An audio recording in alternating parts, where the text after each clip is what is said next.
या समिति से चलोगे तो मात्र एक बार संतों की संगति से 14 भव का कर्म नष्ट होता है।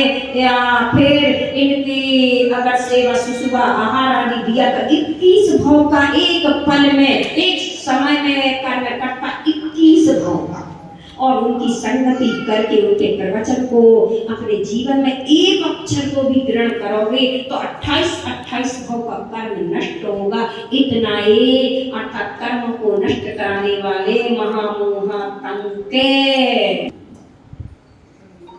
कोई अपेक्षा नहीं। यहाँ बैठ जाओ, कान बस लेके आ जाओ, बस ये कान अगर तुम्हारे तो इन कानों में ऐसा नींव डालूंगा तो मुझे भले चेतन का दोगे वो अचेतन का दोगे, मैं तुम्हें चेतन का दूंगा। ऐसे कान बस बैठा दो तुम्हारी आत्मा में ऐसा दूंगा, ऐसा के देखो। इन वैद्य पर लेकिन फलाने वाले टीचर अर्थात डॉक्टर पर विश्वास है लेकिन चेतन के डॉक्टर पर विश्वास नहीं हो पाता, नहीं हो पाता। तो आइए उठिए सुसनेर वालों, अर्थात सुबुद्धि से एक बार उठ जाएं और अपने मिथ्या के टुकड़े टुकड़े करके देव शास्त्र गुरु के प्रति ये साधन आजमाते हैं। अर्थात एक कर्मों का आश्रय नहीं, एक कर्मों का क्या कराते संवर निर्जरा कराने की साधन है। उबना नहीं डूबना है। सम्यक दृष्टि डूबता है और मिथ्या दृष्टि उबता है। मिथ्या दृष्टि 5 इंद्रियों के विषय बना देता है। इन साधन आज मैं तुम सभी से कहूंगी कि अपने अपने जीवन में यदि तुम चारित्र ज्ञान अर्जित नहीं कर सकते हो तो कम से कम एक बार श्रद्धा का रत्न तो जोड़ सकते हो। इतना तो विश्वास कर सकते कि ये जब इतना कर सकते तो हमारे अंदर भी वही अनंत शक्ति समाई हुई है। तो हम अपने अंदर भी एक विश्वास करें कि आज नहीं कल हमें भी रत्नात्रयधारी बनना है। क्या करना है? किसी की इच्छा आपका पक्का वाला रिजर्वेशन हो जाएगा वो चीज पक्का वाला, यदि भक्त हो तो, और भक्त नहीं तो तुम विश्वास ही नहीं करोगे। तो आज ये जो संत समागम दिख रहा है इनको देख करके एक बार इतना विचार करें कि आप भी इनके साथ आए हैं और ये भी आए हैं, मैं भी आई थी और आप भी मेरे साथ आए थे। आपका मंगल प्रवेश नहीं हुआ था, हम सबका मंगल प्रवेश हुआ। अर्थात हम कटवारे इसका तात्पर्य मैंने आपको बता दिया। 7 भव 14 भव और 21 भव और 28 भव का कर्म नष्ट होता है इनकी मात्र दर्शन करने से 7 भव एवं इनकी संगति करने से 14 भव और इनको आहार आदि देने से 21 भव और इनके प्रवचन सुनकर जीवन में उतारने से 28 समय में इतना कर्म नष्ट, इसलिए इनका मंगल प्रवेश क्या है। और तुम कितने भी दवान बन के भी चले जाओगे तो तुम्हारा कभी मंगल प्रवेश नहीं होगा।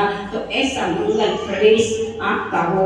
आज हम लोग लगभग 12 वर्ष के बाद 12 वर्ष के बाद गुरु बहन का मिलन, मतलब गुरु और भाई का, मतलब भाई और बहन का मिलन हो रहा है।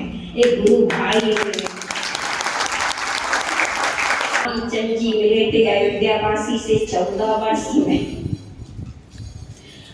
आज मैं भी श्रद्धे मुनिश्री से यही कहूंगी कि आपका यथा नाम पड़ोसी है। हम सब एमपी के बॉर्डर ललित अर्थात कुंडलपुर के पास की हूँ। ये तो अपना अपना तन का रिश्ता है, लेकिन चेतन का रिश्ता यह है कि परम श्रद्धेय आचार्य गुरुवर को भी इन्होंने अपना पिता माना है और मैंने भी परम श्रद्धेय आचार्य गुरुवर को मैंने पिता माना है। और इस रिश्ते से मेरे चेतन का गुरु भाई का रिश्ता है। अचेतन का रिश्ता तो तुम लोग कभी निभाओ और निभाते रहोगे, वर्षों तक निभाते रहोगे। एक बार हम जैसा रिश्ता बना लो।